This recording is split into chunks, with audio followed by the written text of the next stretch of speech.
द्वारा जो बताया गया साधन है, उस साधन को जीवन में धारण करके परमात्मा को प्राप्त कर सकता है।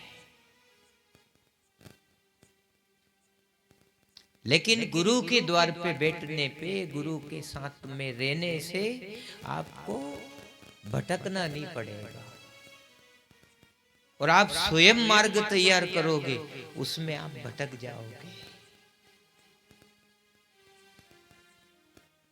इसलिए गुरु का जो द्वार है वो हमारे जीवन के लिए एक सहज और सरल व्यवस्था है।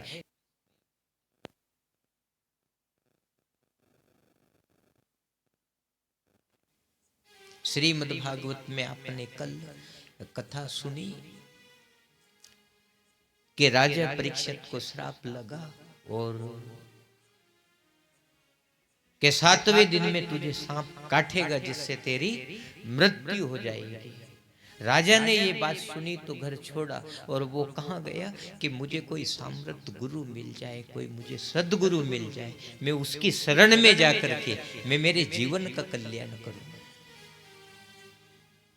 चाहता तो वो अपने अपने राजमहल में ये एक ऐसी व्यवस्था कर सकता था, मंत्री संतियों से कह के, घर वालन से कह के ऐसी करो रे, वो लिया, पूजा का सामान लिया, नारियल लिया, अगरबत्ती लिया, दुनिया की चीज लेके आना, लेकिन हो सके वो मार्ग मेरा कल्याण करे या ना करे। इसलिए वो राजा परीक्षित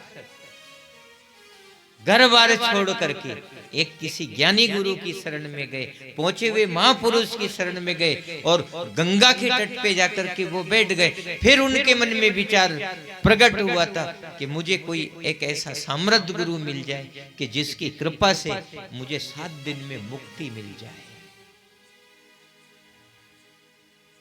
7 ही दिन में मुझे मुक्त होना है, क्योंकि अपने तो पता नहीं है कि अपन कब इस संसार को छोड़ करके अंतिम विदाई की ओर यात्रा करेंगे। अपने पतो है, पर उसे पता चल गया था कि मुझे 7 ही दिन में जाना है, तो 7 दिन में कोई मुझे ऐसा गुरु मिले और मेरा मार्गदर्शन कर दे और मुझे एक विश्वास दिला दे कि तुझे मुक्ति मिल जाएगी, तुझे घबराने की जरूरत नहीं है।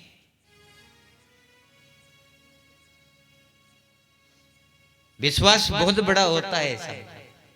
आपके कोई भी घर में काम काज हो, शादी हो, बेटी की शादी हो, आपके पास ऐसी व्यवस्था नहीं हो और यदि किसी आदमी ने कह दी कि घबराना मती, मैं मदद कर दूंगा, कितनी शांति मिलेगी बोलो। सारी घबराहट खत्म हो जाएगी कि नहीं, कि यार सामने वाला बेटा है तो वो मेरी मदद कर देगा। ऐसे समय पे जब जरूरत पड़े, जब आपकी गाड़ी फंसे, उस समय आपको कोई मदद करने वाला मिल जाए, आपकी मदद करने वाला, तो फिर आपको बड़ी शांति मिलती है। जो घबराहट थी, जो आपको दुख था, परेशानी थी, वो सब खत्म हो जाती है अगर जो कोई सामने कोई प्रबल आदमी मिल जाए तो। राजा परीक्षित को दुख था कि मैंने अपराध किया और मेरे से गलती होगी, लेकिन अब मेरा क्या होगा। लेकिन सुखदेव मुनि ने कह दिया था, कल भी आपने सुना कि गलती तो होती रहती है राजा, अपराध तो सबसे ही होते हैं, लेकिन अपराधी होकर के घर में बैठे रहना बुद्धिमानी नहीं है। या तो साधन करो, साधना करो, या फिर गुरुद्वारे की ओर यात्रा करो। और जैसा जैसा आपका अपराध है वो आप सब जानते हो। जो अपराध करता है वो सब जानता है कि आज से मेरे ये अपराध हो गया, मैंने गाली दी, मैंने गलत विचार पैदा किया, मैंने गलत देखा, मैंने गलत सुना। जितना जो आपने अपराध किया वो आपको याद है, दूसरा कहने की जरूरत नहीं है, आप स्वयं जानते हो। तो फिर उस हिसाब से फिर अपने जीवन में यात्रा करना चाहिए कि अपन से ये गलती होगी तो इसका निवारण कैसे होगा, प्रायश्चित करने से या जैसे भी वो खत्म हो जाए वैसे आप अपना मार्ग तैयार करना और बैठे मत रहना। आपकी जिब्बान से गलत शब्द निकल गया तो क्या करना चाहिए, प्रायश्चित करो कि आज दिन भर नहीं बोलूंगा, मौन रहूंगा। गलत शब्द निकल गया, आज मौन धारण करूंगा, प्रायश्चित करूंगा। ताकि मुझे उससे मुक्ति मिले। ऐसे साधन है, आप स्वयं भी कर सकते हो, और नहीं तो गुरु का द्वार है, गुरु के द्वार पे जाओ, गुरु आपको वो मार्गदर्शन करेगा और वहां से फिर आपकी अच्छी वृत्ति जागेगी और उस वृत्ति में आपका कल्याण ही कल्याण होगा।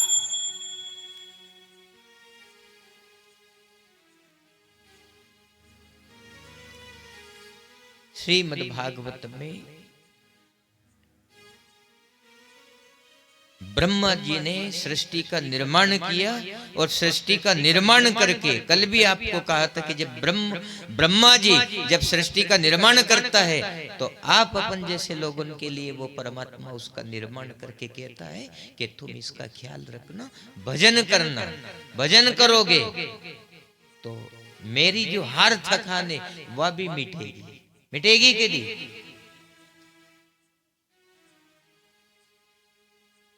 यदि माँ ने बेटा बेटी को जन्म दिया और बेटा बेटी यदि उसके कहे हुए मार्ग पे यदि चले, उसकी आज्ञा का पालन करे, तो माए फिर अच्छो लगे कि नहीं? लगे नहीं?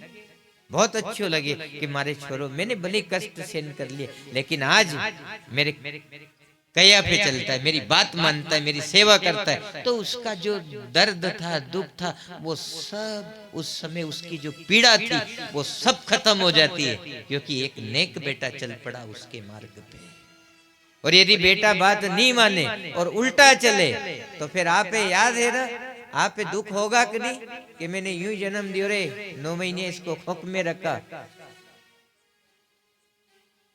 गलत विचार, गलत धारणा होगी मेरी, फिर बाद में उसको पछताना पड़ता है और जीवन में बोझा लगता है उसको। इसलिए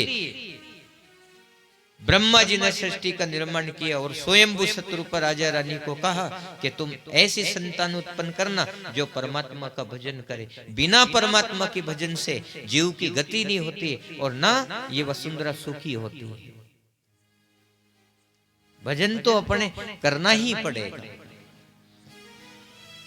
इसलिए तो अपने यहाँ ऐसे यज्ञ अनुष्ठान, भागवत कथा, संत महात्मा आते हैं और अपने ईश्वर से जोड़ने की प्रेरणा देते हैं कि आप संसार में मत लगे रहना, आप ईश्वर की ओर यात्रा करना और शांति से और चैतन्य होकर के बैठना। कब वो परमात्मा अपने क्या दे दे इसका अपने पता नहीं है। आप बैठते 2.5-3 घंटा कथा में सदे हुए बिल्कुल ऋषि वृत्ति में, महात्मा वृत्ति में आप कथा बैठ करके सुनोगे तो वो परमात्मा आता है।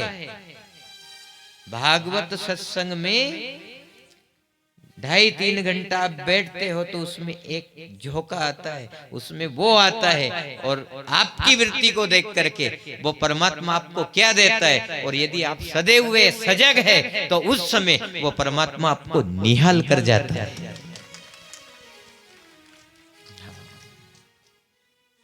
जैसे आप भोजन करते हो और भोजन करते समय आपको कभी विदित हो जाता है, जैसे आपने कोल लिया मुंडा में, पतो चल जा के बाल आ गयो रे, वो अतरो बड़ो नहीं रहे कि जो कि दी के बाल बहुत बारीक रेवे, पर एहसास हो जावे कि यार अनी कोल में आ गयो रे, आया कि नहीं। बल्कि रोज भोजन बनावे, रोज भोजन करा अपन, पर कभी कभी आ जाता है। ऐसे कैसे अपन रोज ईश्वर के मार्ग पे चलते हैं और यदि आप सदे हुए हैं, सजग है, चैतन्य है, तो वो परमात्मा कभी ना कभी ऐसे कथा सत्संग में आ जाता है और आप पे वो एहसास करा जाएगा कि वो आ गया रे, आ गया रे। गुरुदेव दया करना, चरणों से लगा लेना।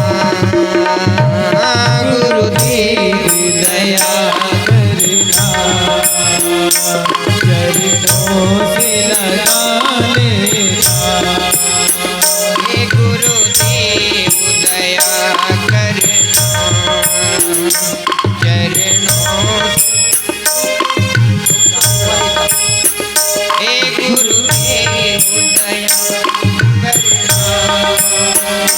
चरणों से लगा लेना। हे गुरुदेव दया करना,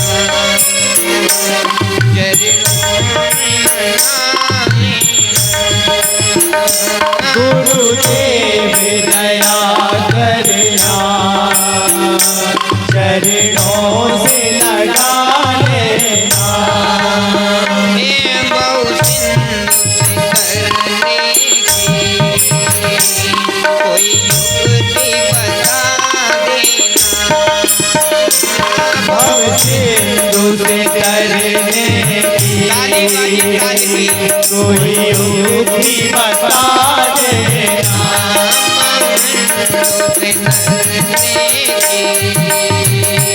कोई युक्ति बता देना। भव से तुझे करने की कोई युक्ति बता देना। गुरुदेव दया करना, चरणों पे लगा लेना। गुरुदेव दया करना, चरणों पे लगा देना। बहुत सिंधु से तरने की कोई बता देना। ओ भव सिंधु से तरने की कोई युक्ति बता देना। एवं कोई युक्ति बता देना। भव से तुझे करने की कोई युक्ति बता देना। तो कथा सुनते सुनते फिर आपके अंदर एक ऐसी ही वृत्ति जागेगी जो एक अच्छी सोच देगी, समझ देगी, और उस समझ से आप फिर इन शब्दों का साथ करोगे और आप इस भवसागर से पार होने की कोई ना कोई व्यवस्था तैयार कर लोगे आप। और देखो, राजा परीक्षित ने जैसे ही सुखदेव मुनि के मुख से कथा सुनी कि राजन, ब्रह्मा जी ने सृष्टि बनाई, केवल सिर्फ केवल भजन करो रे, भजन के लिए, पर अपन कहीं कर रिया, भजन बढ़ा रिया है, भजन तो नहीं कर रिया पर भजन बढ़ा रिया। अपन बहुत भजन बढ़ा दियो अपन ने। भागवत कथा सुनबा आया, जहां 50 ग्राम ये जीवान होगी वो से काम चल जावे, पर एक गानी रिया है उन्हीं 5 किला का माता है न्यू हला दे बस।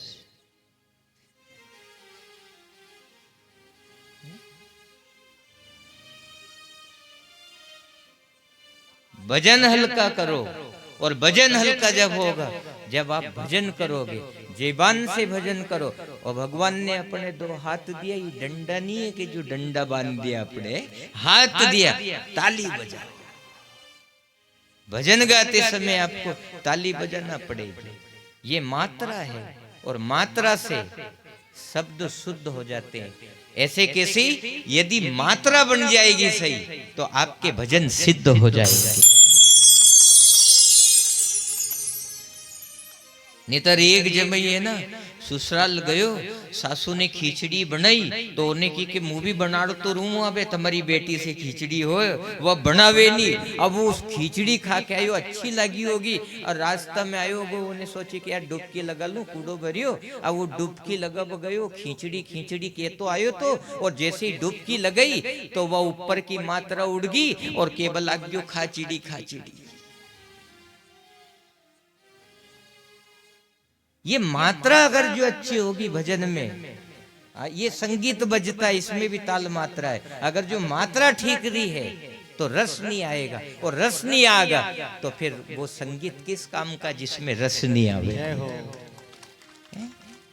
रस आना चाहिए। ऐसे कैसे जीवन में भी ये यदि साधना आप करने लग गए कि मुझे भव सागर से पार होना है, और मुझे मेरे गुरु ने क्या मार्गदर्शन किया उस पे यदि आप चलोगे तो फिर आपकी कभी भी हार नहीं होगी। आप इस जीवन में कहीं ना कहीं, जैसे स्कूल में बच्चा बच्ची पढ़े और वो अच्छा पढ़ ले और पास हो जावे तो वो आगे बढ़ जाते हैं। आगे बढ़ते हैं कि नहीं? ऐसे कैसे जीवन में भी यदि आप अच्छी आराधना करोगे, साधना करोगे तो आप आगे बढ़ोगे। यहाँ तो आपको कहीं नौकरी मिलेगी, ठीक है, पढ़ लिख के आगे बढ़ोगे तो, पर यदि भक्ति मार्ग में आगे मिल गया तो आप आगे चल के परमात्मा मिलेंगे।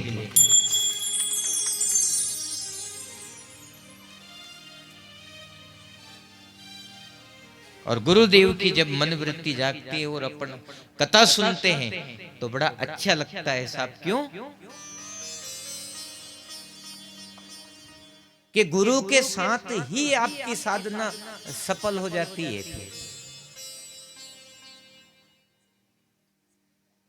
जैसे माँ भोजन बनाती है ना, और भोजन में कतरो मन लगा कि अच्छो भोजन बने, स्वादिष्ट भोजन बने, छोरा छोरी को पेट भरा जाए, अच्छा भोजन कर लेगा।